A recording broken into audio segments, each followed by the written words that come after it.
So your Prusa Mini isn't running great. It's likely somewhere in the extruder setup. We've seen this before. Let's dig into the basic maintenance of a Prusa Mini. So if you do have these problems, you have them less frequently, and if you don't have these problems, maybe you don't ever get them. Let's clean this off.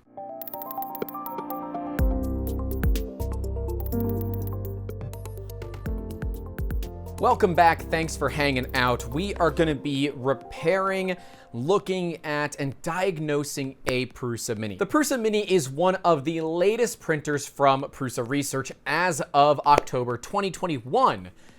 But some people don't have great experiences with them, whether it's nozzle clogs or the machine isn't extruding properly, maybe it's an extruder issue.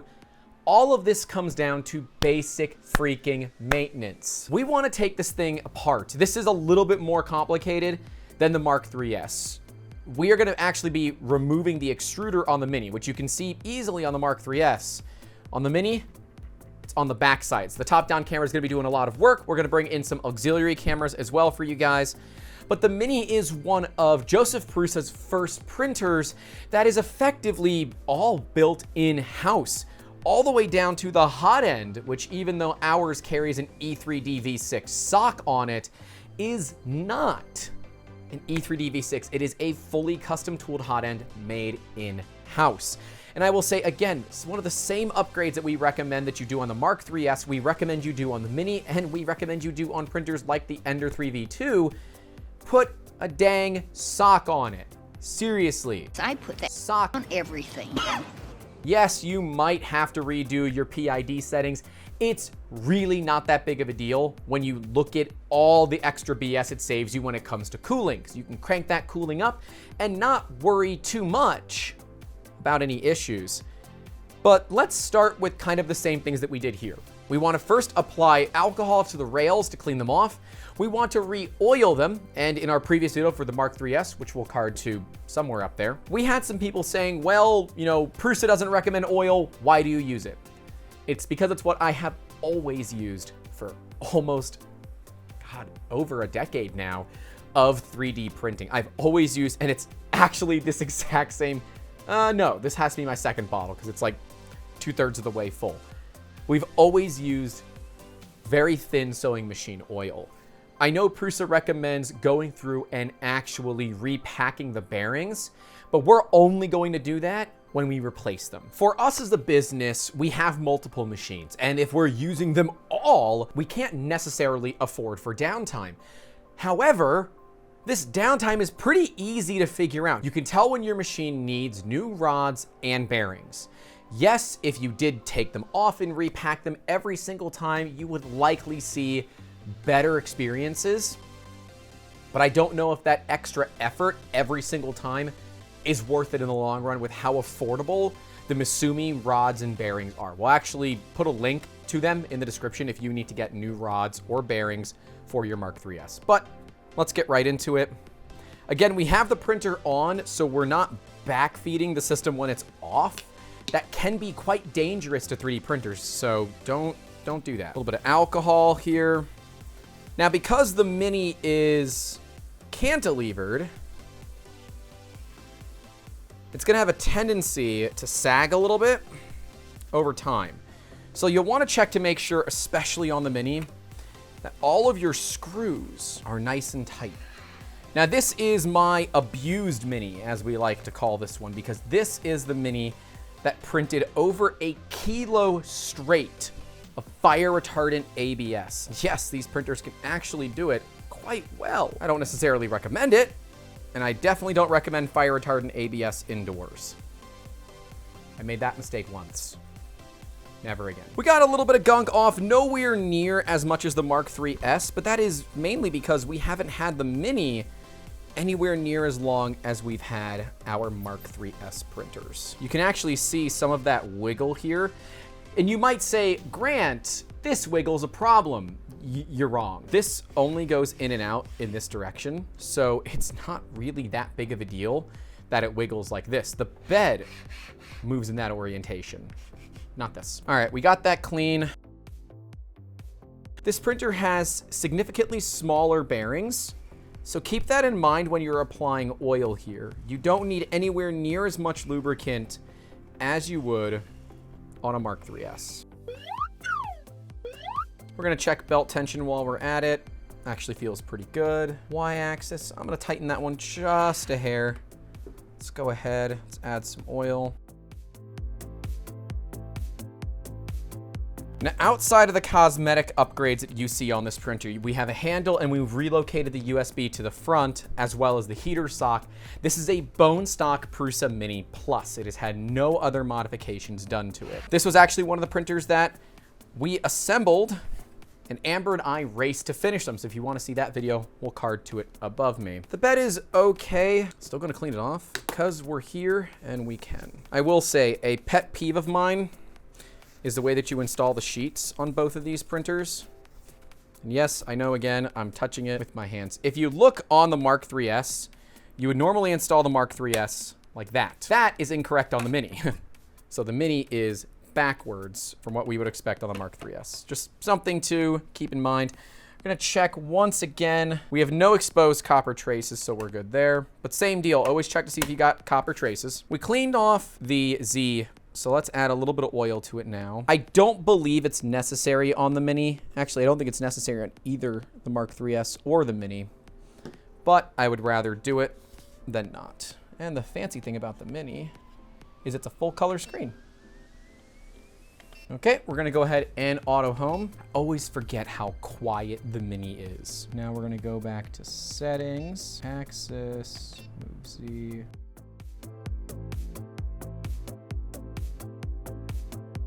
Now we're gonna go through and we're gonna disable the steppers, bring this thing back home. This will let us easily move this out. We wanna check the tension on this Bowden tube. If you are having issues with your machine jamming, a lot of times it might be due to this Bowden tube. I'm actually gonna steal the filament from the Ender 3. This is Atomic Light Gray PLA V2. So we're gonna be using this in our testing today. Let's get the Mini preheated. Now, this machine was outfitted with a filament runout sensor. However, it died and I don't know why. So we would be looking at that as well, but it's not necessary. I did say I wanted to tighten up the Y-axis. Gonna give it just a few turns here. Do remember there are 2 bolts on the Y-axis. That is great.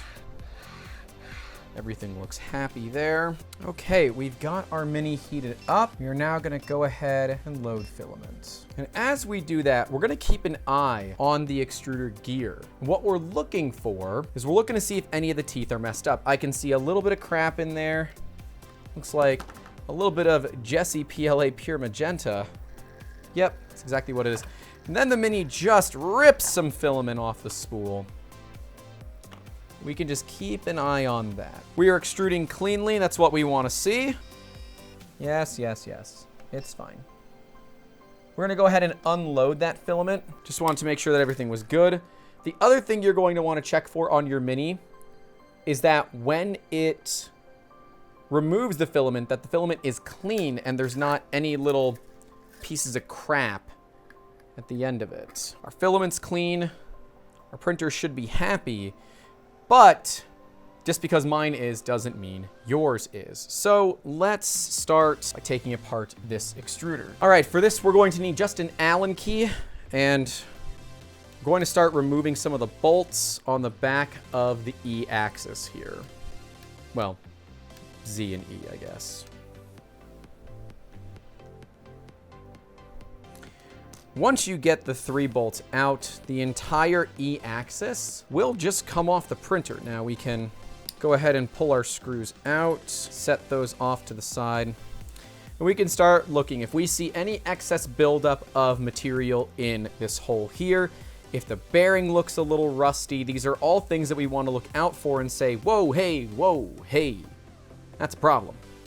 Other thing that we look for is the tension. This is your tension arm. And unlike the Mark III's, there's really no easy way to tell how much tension that you have. How much tension should you have? Well, it depends. And I know that's not the answer everybody wants to hear, but it depends. If you're running most standard filaments, what we generally do is loosen it pretty far, get it barely started, and start extruding filament. And what we do is we start tightening it up until it starts to grab.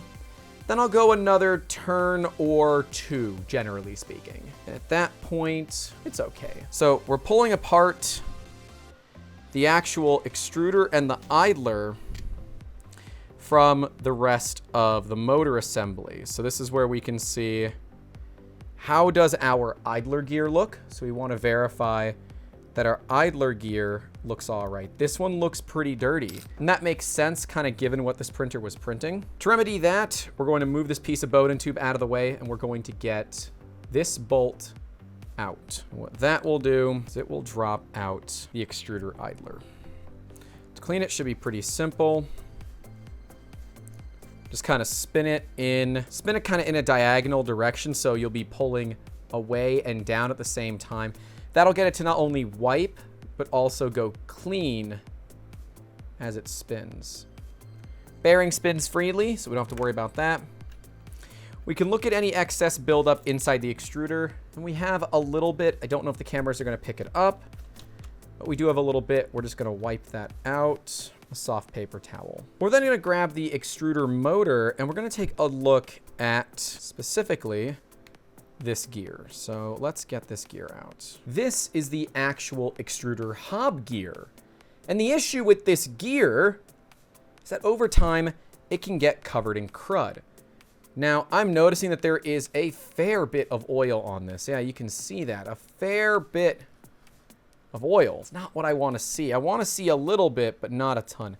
This is a custom machined part that you're looking at. This is not like 5 or 6 parts made it together. No, this is a custom machined part right from Prusa. You can use either a pick, an X-Acto knife. You can use brushes for cleaning firearms that are like made of brass. Those are actually one of the best things that I found for cleaning these hob gears. But if your hob gear has any junk in it, you want to get that cleaned out. And we'll point out to you guys what that looks like. We've got a little bit of junk right there on our hob gear. Don't know if the camera's going to pick it up. I got one little gear that's got some crud in it, and there you go. She's nice and clean. The rest of the gear looks in pretty good shape, so we're going to go ahead and grab our extruder motor. We're going to verify on the extruder motor that the gear here interacts without any backlash. So we want to kind of grab it with a pair of pliers, then just turn it. If it's turning at the same time it's turning the motor shaft, you're okay there too. So let's get that reassembled. Make sure the teeth line up and she'll slide right in. Set that down. Look at getting the extruder arm put back together.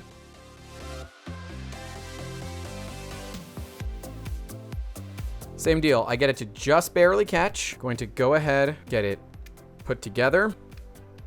Drop the top cover on. We're going to start getting the bolts back together. Now, the pressure that you apply when you're putting all these bolts down should be pretty even. If you have a little tiny torque wrench, that would be amazing, but most people don't, so I'm not going to hold it against you if you don't. And so the bolt right here, the one that I'm putting in, is for the extruder idler. Be very careful not to over tighten this. It's even a nylock, so you can't. If you over tighten it, it is simply not going to allow the idler to move. You're gonna have a problem. To check that, all you have to do is just kind of grab it and pull it, make sure that it still moves. 2 more screws here. Now, if you are still, after all of this, experiencing some of these issues, I might recommend actually looking at completely reprinting the parts. And you might say, Grant, I have a brand new printer. Why do I need to reprint the parts? Well, it's kind of one of those secrets of buying 3D printers pre-made. Farm parts are not always the highest quality, and unfortunately, Prusa's part of this deal. Gotta get that last dang screw in. There we go. We can get it placed back up where it belongs. Now, for me, somebody with a bad back, I'm glad that I have a table, one that's high enough, but if I didn't, just sit down and do this. You don't want to be hunched over the whole time. I don't need to give people lessons on posture, but this kind of thing can take a while. We'll put on the screen right here what the actual record time of this episode was. So you guys know, one, how much we actually cut out, and two, how long this actually took. All right, we're gonna get this nice and screwed in. Now see, I've got this way too tight. This cover right here does not open and close very well. So we're gonna back it out just a hair. Much better, that's what I wanna see. And to verify we did everything right, we're gonna come in, we're gonna grab our filament right here. We're gonna cut it at an angle, take that piece, throw it at the camera, hit the camera, because apparently your aim is not bad. We're gonna reload some filament, make sure that everything functions here. There you go. You wanna be feeling, as it does this extruder movement, for any excess tension or issues throughout this. You wanna make sure that you don't have these brass connectors over tightened. Now, these ones are completely stock, but I know some people that have them on that have replaced them. You can over tighten these. I think a little pass finger tight is just fine. Although these ones appear to be very tight from the factory. Like I can't wrench it off with a pair of pliers. Let me get the right size wrench and let's see if we can go ahead and loosen it and see where we're at for pressure. To check the Bowden tube, you will need a 10mm wrench. I happen to have one from Craftsman here.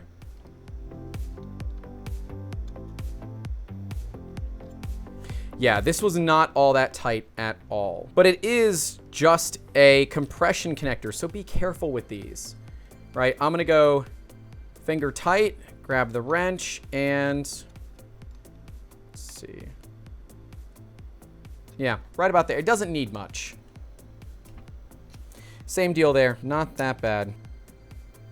Yeah, a little bit past finger tight with a 10mm, and if you can't find your 10mm, good luck and Godspeed. Same deal that we did with the Mark III's. We're going to check the heater sock. Now this printer's still hot, so yeah, a little toasty. Let's cool that thing down. I'm gonna actually unload it because I don't need filament in here anymore. This is basically a brand new sock. It's got a little bit of gunk in there, but I'm honestly impressed considering how much ABS I've ran through this thing. Just gonna clean off the sock where you can. A little bit of crap on the side, but nowhere near as bad as the Mark III's. Something to note, I've had the Mark III's for this one, maybe a year and a half, 2 years. The Mini I've had since February of 2021. So it's been a while.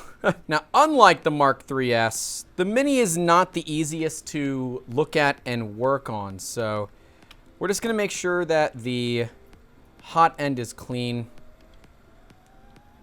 Which it basically is because from day one we put socks on it. For those wondering, an E3D V6 sock does fit. It's not the best fit, it's a little bit loose. But generally speaking, it is more than adequate. They don't fall off from our experience. Same deal with the Mini. We'll want to verify. Flip it over. Flip it over, make sure all the magnets are there.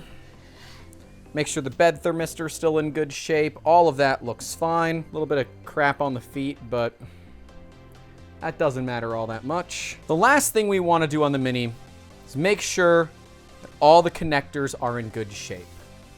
We've got the control box back here. It won't show up on the main top-down camera, but there is one screw that holds it in. We're going to pull off the top cover. And we're just going to inspect it real quick. Make sure that nothing is loose. Make sure that everything looks okay.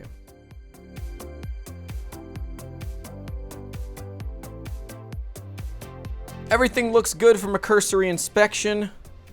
So we can go ahead, close that bad girl up once again. Make sure you don't crimp any wires. If you have been printing a lot with your Mini, I would recommend making sure when you're going to do all of this, change out your nozzle. We're next gonna go through and make sure that all the screws are tight. Over time, metal on plastic especially is going to start yielding where the plastic actually flows out of the way and you're left with something that isn't as strong as it could be. So especially on the Z-axis, we're gonna go in, gonna make sure that everything is still nice and tight. Although these are all metal on metal, so I think we're okay.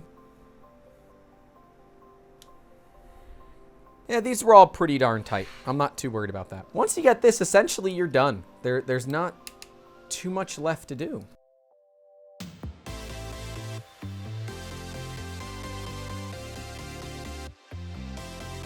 We found some quite loose screws on the rails for the Z-axis, causing it to have a little bit of wiggle. My guess here is that might cause, especially at speed, some print inefficiencies. So we're just gonna go ahead and snug these all up.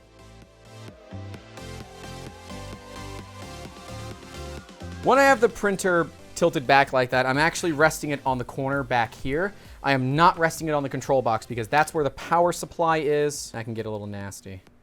That still wiggles more than I would like. But I guess unless you have a crash, that's not that big of a deal. Yeah, I guess that kind of files under the, it shouldn't matter, but we're gonna tighten it anyways. Just gonna go through, make sure again, everything is nice and snug.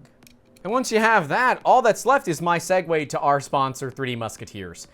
Thanks again to 3D Musketeers, us, for sponsoring this episode. Because if you want to get your ideas out of your head and into your hands with full art-to-part, rapid prototyping, and product development, you can reach out to us, 3D Musketeers. Links will be down below. And we are hiring, so if you think you got what it takes to join the 3DM team, whether you know marketing, you're a great writer, you can do video editing, you can do CAD, or hey, sales is a great thing that we need as well, reach out to us, YouTube at 3dmusketeers.com. And if you love what we do and think we're pretty cool people and you want to kick us a couple of bucks to help make these episodes possible, you can join the elite series of patrons that we have over at patreon.com/3dmusketeers with tiers starting as low as $1.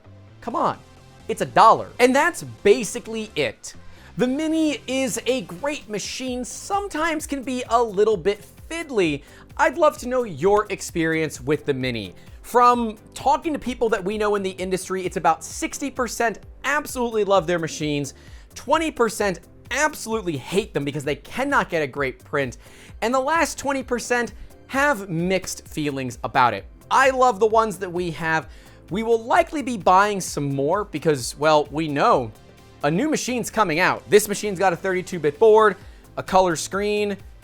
Clearly, this buddy board is going to end up in the Mark IV successor to the Mark III platform, hopefully relatively soon. And you know we will be covering it here at 3D Musketeers, so make sure you get subscribed if you like awesome content like that. But that's really all I got for you guys.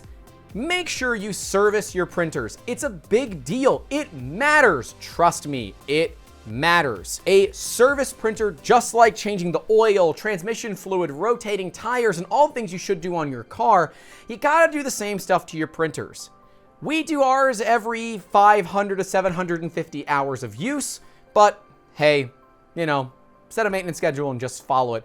Put it into your calendar to remind yourself every 3 months or 3,000 hours. No, every 3 months minimum, go ahead and re-oil your printers.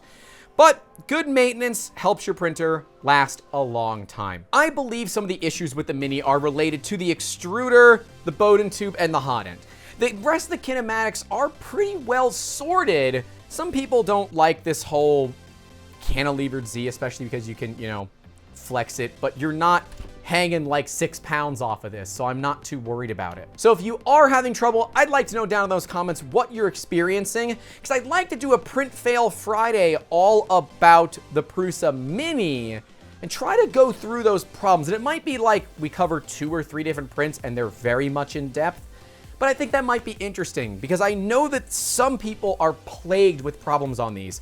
We are not, and I do my best to help you guys when you reach out to us. So if you do have printer problems, reach out to us. Links will be in the description down below.